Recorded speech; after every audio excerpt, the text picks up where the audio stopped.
할렐루야. 안녕하세요. 김정필 목사입니다. 왜 이런 성격으로 살까? 신앙과 성격에 대한 이야기를 두 번째 강의로 시작하겠습니다. 오늘은 제1부 성격 너 뭐니? 요 부분에서 성격이란 주제에 대해서만 좀 살펴보겠습니다. 성격이 무엇인가? 상당히 어려운 주제지요. 학자들마다 견해도 다르고 결코 쉽게 정의를 내릴 수가 없습니다. 그러나 한 가지 중요한 것은 사람은 성격대로 산다는 것입니다. 성격은 자기 인생을 끌고 가는 운전대와 같아요. 그래서 성격을 이해하고 성격을 바꿀 수 있다면 운명이 달라지고 삶이 달라지고 매우 중요하겠죠. 자, 그래서 오늘은 성격이 무엇인가에 대해서 6가지로 나누어서 좀 살펴보겠습니다. 성격은 행동의 본질이다. 성격은 변할 수 있는가? 변화에 대한 이야기. 성격은 일정한 패턴이다. 그리고 성격은 가면이다라는 내용으로 성격은 동기체계다. 성격은 캐릭터다. 이런 주제로 함께 생각을 해보겠습니다. 첫째로 성격은 행동의 본질이다. 본질은 현상의 생성에 영향을 미치는 불변의 내재적 실체를 뜻한다. 학자들의 견해입니다. 좀 어렵죠? 본질은 보이는 것들에 영향을 미치고 그러나 보이지 않는 영역에서 중요한 생명과 같은 것이죠. 성격의 행동의 본질이라는 부분에서 학자들의 견해가 또 다양합니다. 정신분석학 학자들은 인간의 행동은 의식 수준뿐만 아니라 전의식과 무의식 그리고 욕구, 이드죠. 본능적 욕구에 의해서 영향을 받는다. 이렇게 보았습니다. 맞는 부분이 너무 많이 있죠. 두 번째, 대상관계 학자들은 어릴 적 부모와의 관계, 특히 부모와의 공감 반응에서 자기를 발달시키며 자기 표상과 대상 표상이 형성되고 이것이 성격 형성에 영향을 주고 행동을 결정한다. 이렇게 보았습니다. 자기 표상이란 자기를 보고 느끼는 관점, 이미지죠. 관점, 자아상 이런 것과 해당되는 거고, 대상 표상은 타인과 또는 대상을 향하여 바라보는 관점을 대상 표상이라 그럽니다. 성장하면서 이런 것들이 형성되고 이것이 형성되면 바로 그것에 의하여 행동을 결정한다 하는 것이 대상관계학자들의 견해입니다. 분석 심리학에서는 모든 사고, 감정, 행동, 의식과 무의식을 포함한 요인들이 행동을 결정한다. 예. 사고, 감정, 행동이 이제 인격적인 요소고, 그리고 이제 의식, 내가 알고 있는 것, 그리고 모르고 있는 것, 무의식, 이런 모든 것들이 행동에 영향을 준다고 보았습니다. 세 번째로, 인지주의 학자들은 이렇게 봅니다. 인간의 행동은 자신과 세상을 심리적으로 구성하는 방식이나 신념에 있다. 이 인지주의 학자들이 실제적으로 많은 영향을 끼치고 있는데요. 사람의 행동을 바꾸기 위해서는 자기 내면에 구성하고 있는 이 신념, 자기 내면에 구성되어 있는 어떤 방식들, 지식과 신념을 바꿔야 된다고 하는 것이죠. 대단히 중요하죠. 이것을 많이 주장하고 또 많은 영향력을 끼치고 있습니다. 그리고 행동주의, 파발로프, 게시름 유명하죠. 이분들은 인간의 행동은 선천적인 유전성보다는 후천적인 경험과 환경과의 상호작용 속에서 학습되어 행동한다. 인간의 행동은 학습된 행동이다. 즉 습관이다. 이런 거죠. 맞죠? 틀리지 않는 내용이 분명히 있습니다. 그러나 심리학자들이 이 이야기에 전체적으로 동의를 하지 않죠. 선천적인 유전성에 더 영향을 받는다라고 보죠. 그러나 이 행동주의 이론을 가지고 아이들의 행동 또는 어른들의 행동, 치료 이런 것들을 실제적으로 많은 효과를 보고 있죠. 잘못된 학습을 바꿔주는 거죠. 그것도 정말 중요한 것이죠. 개인 심리학자들은 또 이렇게 봅니다.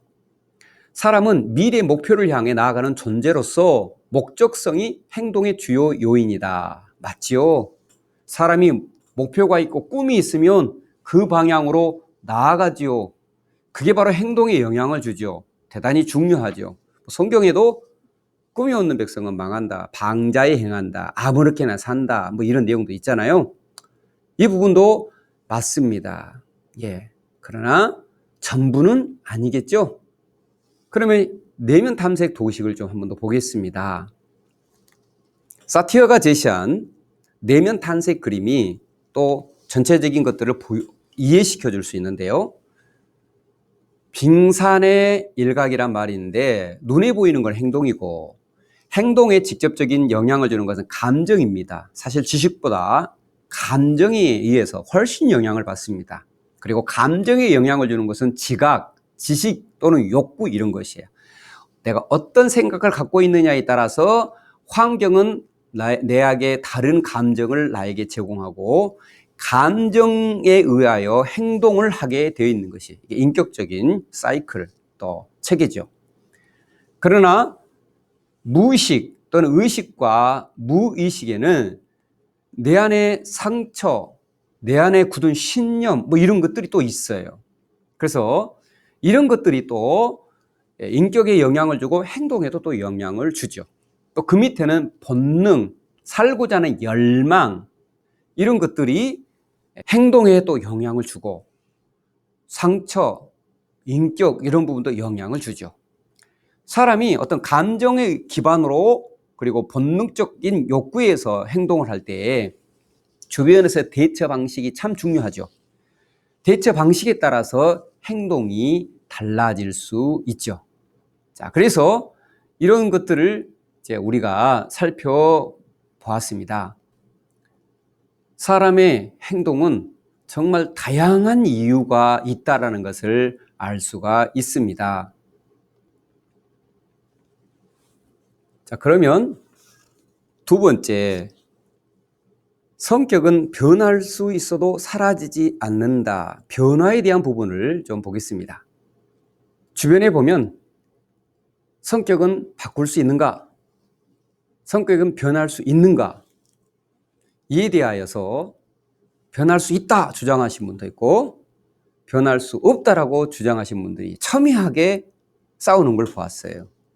제가 옆에서 보니까 나름 열심히 주장하고 싸우는데 성격에 변할 수 있는 부분과 변할 수 없는 부분에 대한 이해는 좀 없다라는 생각을 했어요. 무모한 싸움을 한다는 생각이 좀 들었습니다. 그래서 이 시간에는 변할 수 있는가? 변한다면 뭐가 변하는가? 이런 것들 좀 생각을 해볼게요. 성격은 버릴 수는 없어요. 성격이라는 자체가 내 마음에 안 든다고 나 이 성격 버려야 되겠다고 버릴 수 있는 게 아니라는 거예요. 그 이유는 무엇일까요? 생존 체계이기 때문에 그래요. 사람은 태어나면서 죽음의 종로로 타고 죽음에 대한 두려움을 갖고 태어나잖아요. 그렇기 때문에 태어나면서부터 살고자 하는 이 본능적 욕구를 가지고 자기 체계를 형성해요. 이게 성격이에요. 그렇기 때문에 성격이 어느 정도 형성되었을 때는 내가 살고자 하는 굳건한 내 체계이고 내가 내 생명을 지키기 위한 정말 좋은 전략이죠. 이거는 버릴 수가 없어요. 바꿀 수도 없어요. 힘들어요. 뿐만 아니라 사람의 이 존재 자체, 구성 자체를 생각해도 성격은 버릴 수 없다는 걸 알 수 있어요. 사람은 철학과 심리학, 종교에서는 영, 혼, 육으로 구성되어 있다는 것을 알 수 있죠. 이 성격은 혼, 마음 안에 있는 것인데 마음 중심에는 영이 있어요. 사람은 영적 존재고요. 근데 영이 혼을 가지고 살거든요. 혼을 거처로 삼아서 살아요. 그래서 영혼을 같이 결합해서 영혼이라고 그냥 표현하기도 하는 거예요.